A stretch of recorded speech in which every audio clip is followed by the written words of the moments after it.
Welcome to the Inside Out Culture Podcast, where we look at insides of working culture and provide ideas, insights and actions for you to take on the outside. I'm Colin Ellis. And I'm Kath Bishop. And in each episode, we'll examine a different question or a different organisation. And we'll use case studies, research and our own insights and experiences to help you change the way things get done in your world. We hope you enjoyed today's episode. Please like, subscribe and of course, let us know what you think. Hello and welcome to another episode of the Inside Out Culture Podcast. And today is our first questions episode for 2025. And we've been gathering questions. We've got quite a few that we've had come in, ones that we've heard. And yeah, we've got some very topical ones, I think, to discuss today, Colin, haven't we? Yeah, very topical. The first question is super topical, and we're not going to mention any names, but I think people will recognize where we're going with this one. So the first question, Kath, over to you is, do we need to go back to recognizing strong leaders more in our organization, given the current trends globally? Yes, and I've heard this a few times. I've heard it whispered and I've heard it asked loudly. And one wonders if we ever really went away from it. But I think it raises the need to actually think about defining the leadership we want in our organizations, defining the leadership we need in order to be successful for us. So rather than just looking and going, oh, look, there's a very loud, strong man leader over there. That must be what we need. I think it's really important to actually look at how our organizations run, and actually with the, increase in challenges, the sort of increase in unpredictability, the need to support people to work in perhaps more, challenging personal contexts, hybrid working, making lives a little more complicated, which is something we'll come back to in a bit.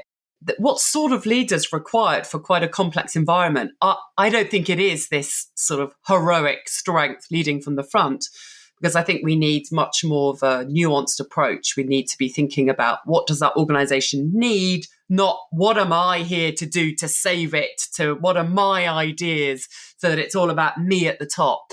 I think we've come to often see heroic leadership as something that is outdated, that is also only short-term impactful, if it's impactful at all. And I think most organizations would do well to be thinking about actually what's going to help us sustain over 10 years, 20 years, 50 years. And they'll probably find that they need some different elements of the leadership than pure raw strength. What do you think? Yeah, I agree. Kind of strong means different things in different contexts. I come back to the research, and what the research says is that what most employers are looking for in their leaders is emotional intelligence. And often the view in the past, Kath, is this is kind of the soft stuff that, the soft skills that everybody talks about. But emotionally intelligent leaders find ways to communicate with all people in all manner of ways. They put themselves into service to others. They are vulnerable when they believe it will help other people. They find ways to connect and build relationships. They put themselves on the front line, so they're not afraid to roll up their sleeves when things aren't going as well. They listen empathetically. All of these things are really, really difficult to do. And for me, the definition of strength is recognizing when you need to step in and be someone who maybe you aren't more naturally. And, there's a lot that we can learn from ourselves there. I used to joke all the time when I first started speaking about, 8 or 9 years ago, I used to joke all the time about how do you know when a project's failing? They bring in a middle-aged man to fix it, because that was the view then, is only a man can drag us out of this and fix it. When actually the opposite was required, and it's not gender-based. What we needed was someone who had compassion, who could build relationship, who could take the time to understand, who didn't press the panic button.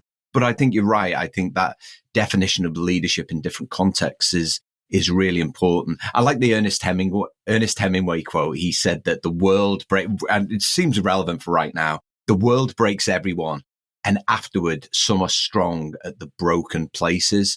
And I think that's where we are within our ever evolving world right now, is what can we learn about ourselves given the context that we're in right now, such that it helps us to be better in the future. Yeah, so we're actually thinking strong at what? strong in giving clarity. Yeah, strong in defining a clear purpose, strong in listening. Those sorts of strengths would be good. But just as the concept and the definition of resilience has changed from one of physical strength to being one that's much more around adaptability, flexibility, understanding, and being able to sort of develop ourselves in adversity. I think we need to redefine what strong leaders look like, don't we? But I find that adjective is probably not helpful because we still leap to that kind of physical, heroic definition. So, That's a great distinction. It's one of emotional strength rather than physical strength. Yeah, I agree with that. Yeah. And maybe that would be quite a useful, sometimes I try and use strong language to think about, well, actually, in order to get high performance, we need compassion and emotional intelligence in order to, so you sort of bring people along, but change definitions as we go and just challenge that. What do we mean by strong leadership and what might actually be the qualities we need more of? Good. So we're going to build a bit more on that with this next question that came to you, which was to say, this is a leader saying, or perhaps a line manager as well, saying, I constantly am told that I need to inspire my team. What does this look like? That's a bit of a help question. Yeah, well, and I think many managers find themselves in that position. Is they're often told your job is to inspire and motivate a team. You've got to do all this other stuff over to the side. But when you're a people manager, you have to inspire and motivate your team.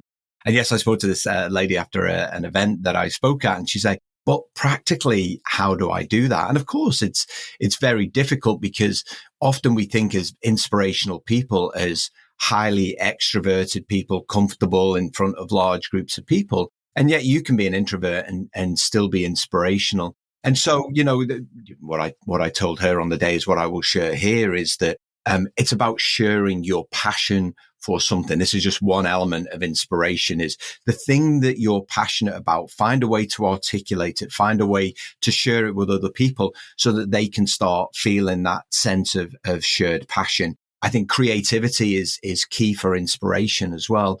What we want is if you're a manager, is to be curious about what's possible, is also to make time for different thinking, different ideas. Employees find that inspirational, particularly when you're pushing back against a cultural norm. And I'm not saying that you're doing it to be difficult or you're trying to create your own internal cult. But what you're trying to do is say, hey, listen, we see the way that the organization is working.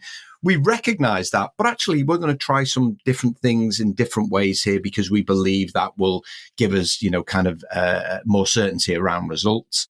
I think empathetic communication is key for inspiration. It's recognizing the individual and recognizing what they need from you at that moment in time.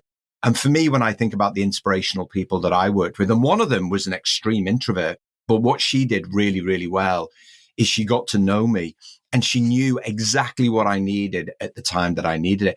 And sometimes it was a stern word, but she stayed in control of her emotions. And the reason that I cited her as someone who was inspirational is I was able to get from her what I needed at that time to give me the motivation to do what I needed to do. How about you, Kath? Yeah, I like that. I think it's a really good question, actually, to put back to the person who brought this question, to sort of just stop and think and reflect about when have you been inspired? Who has inspired you? And think about in your personal life as well as work life.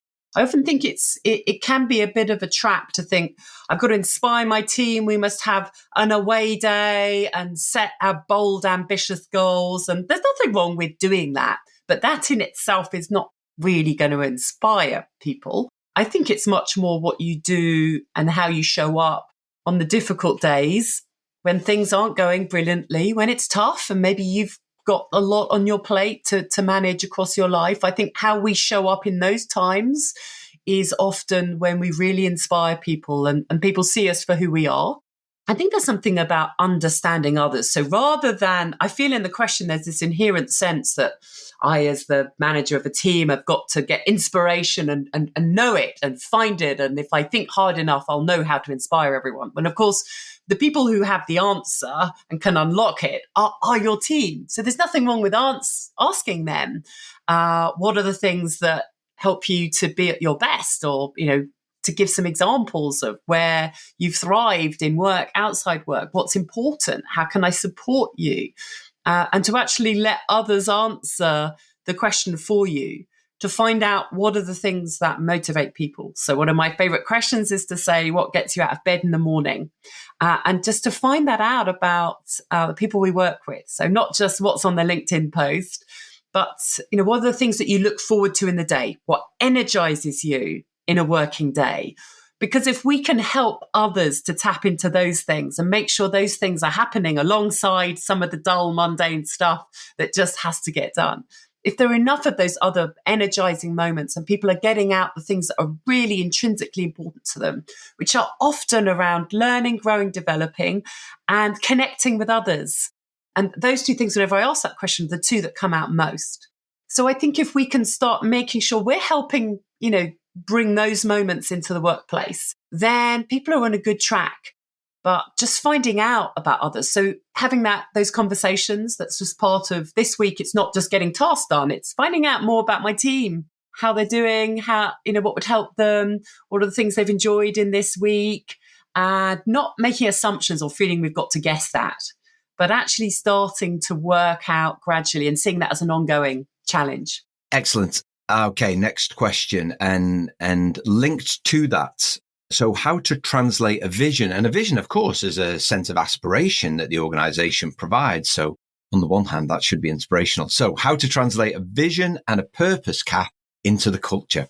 Yeah, I think this is interesting, isn't it? Something that's part of our work, isn't it? And I think it links quite closely to that previous question. And, it isn't just about, again, the vision and purpose being set on that one day we all get together for the strategy day. It is about everyday conversations and making sure that, when we're looking at the work we're doing today, we're looking at our calendar, we're looking across how we're organizing ourselves to make sure that the vision and purpose are really threaded into that. So often you get this bizarre separation that we have a vision and purpose, it's over here, it's on a piece of paper, and then I just turn up and the emails pour in and the meetings come into my diary. If I'm then not spending time on the things that are actually connected to the vision, hey, guess what? We're not actually making progress. We might be really busy, but unless we are spending our time on the things that matter, which the vision and purpose give us a clear sense of, then we're actually not spending our time wisely. And so for me, it is asking that question and making sure that when I'm in a meeting, I understand how it relates to the bigger picture. So I think there's lots of connecting, making sure we're always asking those why questions, or that lovely strategic tool of asking 5 whys. This meeting, why is it important? In order to do this, why does that matter? In order to get to this, and then we get ourselves back to the vision and purpose. Or if there isn't a good link back, then we probably need to question what we're doing with our time, if we need this meeting or if we need to be focusing on something else. So I think it is really bringing it into the everyday piece. And when we're reviewing, have I had a good week? Again, I often find people are over-reliant on the organizational tool of a to-do list. It's not, did I do loads of stuff? It's actually, what have I done this week? That's taken us a step closer to that vision and purpose. So review, with that in mind, not just, did I reply to everyone who called me? Yeah, the vision and purpose. I think I wrote last year about culture stuff, and lots of organizations have lots of culture stuff. They have a vision, they have a purpose, they have values, they have behaviors, they have all these things. And they only mean anything if you put them into action. So echoing what you said, Kath, a vision is really, it's about what you want to become. So an example of a vision statement, and it has to be memorable. If you're to truly achieve the vision, and your strategy should link to your vision. So everything in your strategy, usually 3 years, should link to the vision that you have. So you might have globally recognized technology leader, for example, as a vision. Everything has to link to that. Everything that you do. So exactly what you said, Kath, every decision, you have to look at the decision and say, will this decision contribute to us achieving the vision? And the vision has to be achievable. It's got to be achievable to be believable. Because if people don't look at the vision and go, well, if they look at the vision and go, well, we'll never achieve that, then it's not worth the website that it's printed on, So every priority has to link to the vision. There can't be any pet projects off to the side. I think this is where I've seen the mistake in the past. I asked, I remember one finance team were doing a finance project, and how does that contribute to the vision? Well, it doesn't. It's just something we've wanted to do for a while. It all starts to raise those questions. A purpose, on the other hand, is really about what the organization stands for. And that can be more nuanced and more difficult. The purpose really informs the values, and then the values then have to be translated into meaningful day-to-day action so that then we become the kind of organization that lives its purpose. We've talked about this before, Kath. This is where manager training is key. It's not just about saying we stand for this. It's about, well, how do we put that into practice day to day? You know, there's a great example. So Chelsea Football Club have a no hate initiative, which I love, right? It's about how we make sure that everyone feels welcomed and included. You know, what are the steps that we're taking to make sure that none of the isms are present within the club and, within the stadium? It's great. And yet at the start of the season, the club captain was found to have made racist and homophobic comments. He was videoed doing it. Of course, he apologized.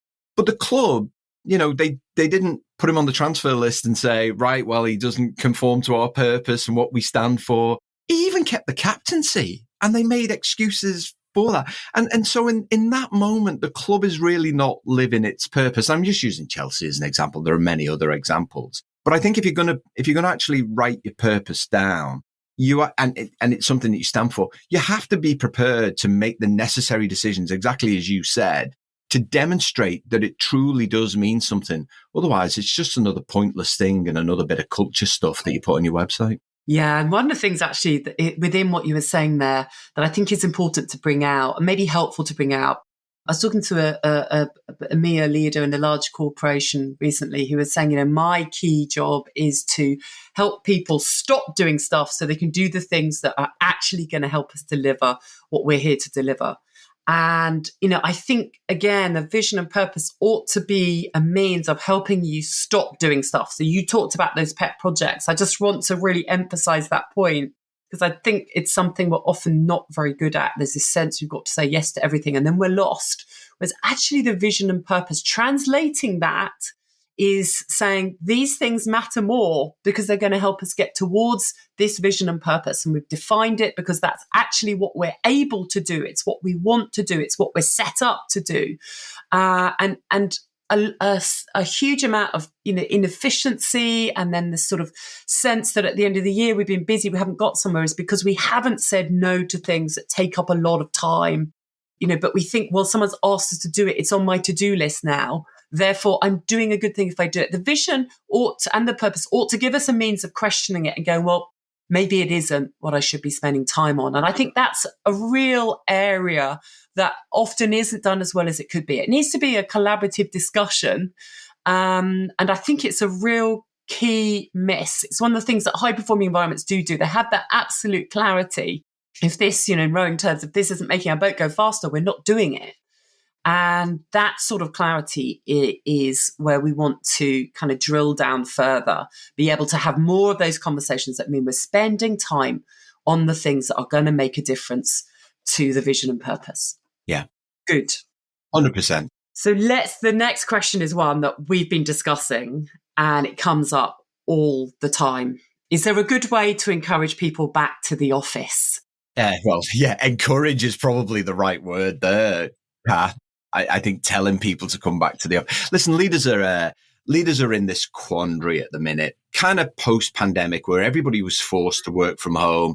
Listen, it had been possible. We've talked about this before. It'd been possible for years to work from home. I was doing it for the Mirror Group in 2001, but it was very much a mindset shift. The pandemic forced most office-based staff to work remotely. It became a thing. We got comfortable and so on. There is a push, and there continues to be a push to kind of encourage people to come back to the office. And what I would say, and all of the research backs it up, is that face-to-face is still the best way to do some things. Not all things, but some things. And, for me, the organizations that are doing this stuff really well are really looking at how can we strip out the inefficiencies in the way that we do things so that when we do actually come together, we're able to make much more of that time. However, there are a couple of things. It's firstly, the office has got to want to be a place that people want to come back to. I did some work with an engineering organization, and they were in this similar situation. And the leadership team were really good. Don't get me wrong. They wanted to do it in the right way. Presumably that's why they asked me to work with them. And they said, yeah, how do we get people to come back here? I was like, is this where you work? And they were like, yeah. I was like, is this where people work? I said, yeah. I was like, honestly, I wouldn't want to come back here. And of course I was half joking, but it was grey. It was drab. And I said, I'm not asking you to spend £1 million and completely refit the office. I was like, but it's got to be welcoming. There have got to be different spaces. People have got used to having quiet spaces to have phone calls. They've got used to being able to knuckle down and just do it. This was open plan, which we know doesn't really benefit. Anyway, I think the other thing is to be mindful of an uneven employee experience. Now, what I mean by that is if 20% of your workers are office-based and can work from home, but 80% work out in the field, then you have this uneven experience. And what you need to do is to create equity within the organization when it comes to enhanced flexibility. That was with one organization that I work for, we went for a more enhanced flexibility approach rather than hybrid working from home. The language is really, really important. And the final thing that I would say is you can't have one rule for senior leaders and one rule for everybody else. And I always find this interesting because often the leaders I speak to is like, oh, these kids want to work from home. And they always make it about a generational thing. So what the research says is that the generation that is looking to work from home more right now is probably millennials because their parents, they want that enhanced flexibility that we never got, unfortunately, when we were parents. And actually, it's the leaders who spend more time away from the office than employees sometimes. So I think you can't afford to have different rules for different people. You need to be crystal clear about what the expectations are. You need to be honest and upfront and actually involve employees in that decision such that they feel that they've had some agency over it. Not everyone's going to be happy with everything, but then not everybody else is. So I think empathy is key. What's your view, Kat? Well, yeah, I just want to dig back in. Tell me a bit more about this shift from describing it as hybrid working to enhanced flexibility. What was going on there? Yeah, so people don't really understand. And again, it's that classic, let's call it something without really understanding what it is. So true hybrid working, and there are very few organizations in the world that do true hybrid working. Essentially what happens is the team comes together at the start of the week. Happens a lot in the technology world. And they'll say, what's the work we need to get done this week? And where is the best place for us to do this? And so in true hybrid environments, sometimes a team will be in the office together all week. And sometimes they'll be working from home all week. It really depends on the work. Now, to get it right, and I've worked with a few organizations during the pandemic that got it right, is you're kind of doing it a month in advance. So there's almost no surprises. You look at what you've got to work on. Right, this week we'll be in the office. And it's done on a team by team basis. And, now we've got to manage who's in the office when, because we don't have enough desks. But there's a real structure to it. So that's true hybrid. Enhanced flexibility is slightly different. And it's the approach that I always recommend, because what you want to do is give your employees the flexibility that they need. As soon as you give the individual the autonomy to decide where they need to be, certainly they feel that, okay, well, this is a welcoming environment. This is great, but it has to be done in the context of the team. Otherwise you end up with what I call a stagnant culture, because everyone's just doing what they want to do rather than what's best for the team. Yeah. So that's the distinction. I think that's important because it highlights some really different conversations, and perhaps that also gives sort of listeners, line managers, a sense of how we frame this discussion. So it's about what we need, what our team needs, and then what we're delivering for the organization and the customers beyond. And I think it is often about developing the dialogue. We're often talking in culture about improving the quality of conversations, the quality of dialogue, the partnership, the collaboration. It is different conversations working this out.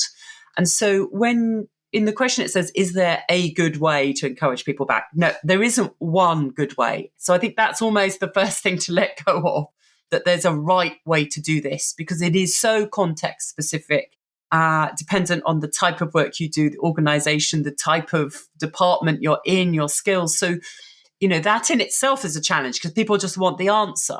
Just tell me what to do to get everyone back in. But no, we have moved into a different world that really ought to be a better world, where we're trying to help people get the most out of themselves. And so we need to start asking that question again, something we've already talked about in this episode.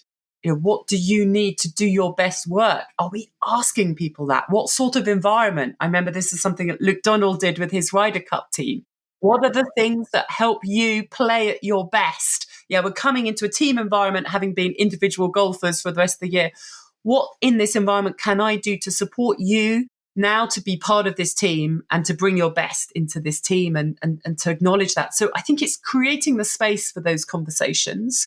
And I very much like this point you made, what would make it worthwhile? What makes it really valuable? So you will go home thinking, I went in and I ticked off my 2 days in this week, but this is what I gained from going in.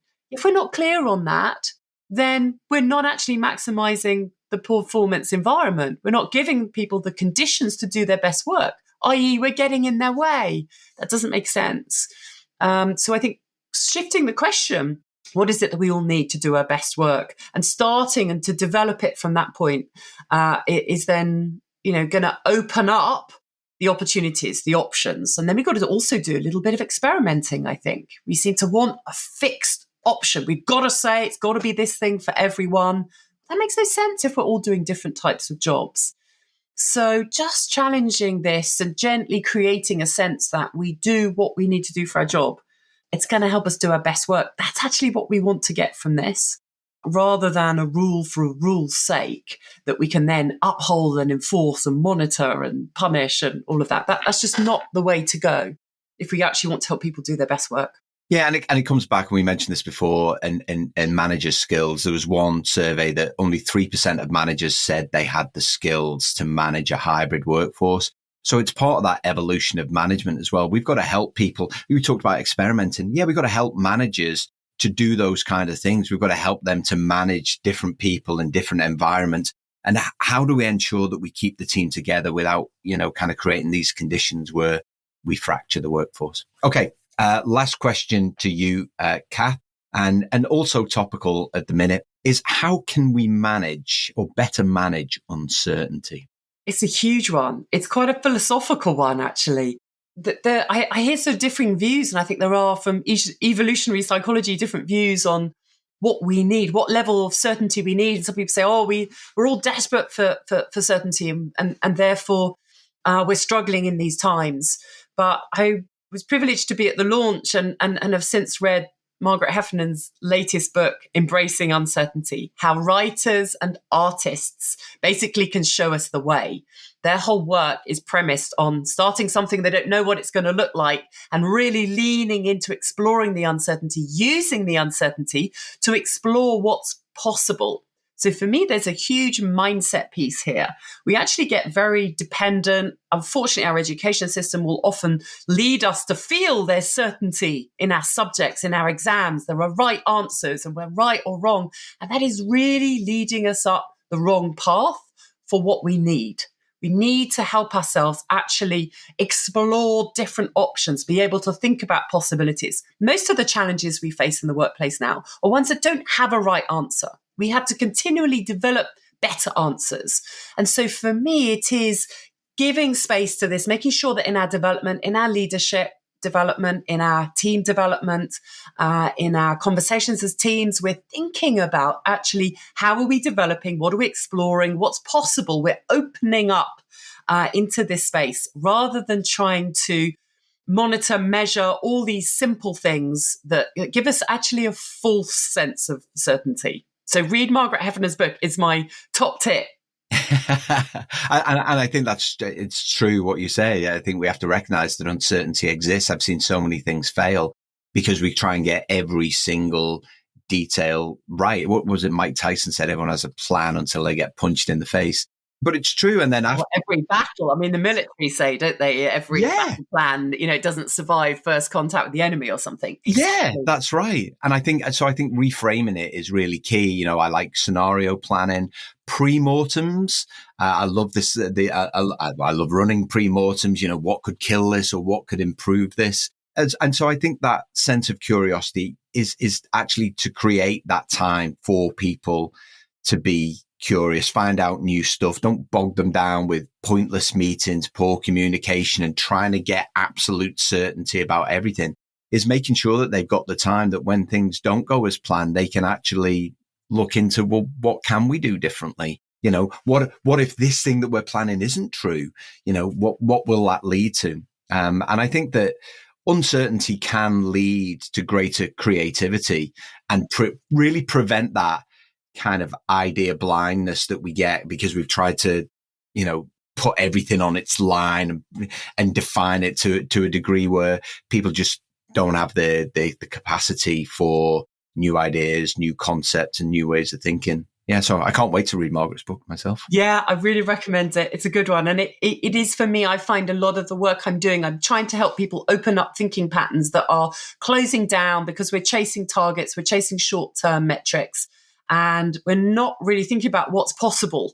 That could get us into trouble because actually if the world, the environment we're in is shifting, if there are different opportunities coming, we're just not really noticing those. And even for ourselves, again, we've just got this sense of I'm doing stuff, I'm active, I'm busy, but actually am I doing something meaningful? Could I actually be doing something slightly different that would have much greater value for the longer term or be much more meaningful to the people that we serve in the organisation, outside the organisation? So asking some different questions, uncertainty can really help us to think differently.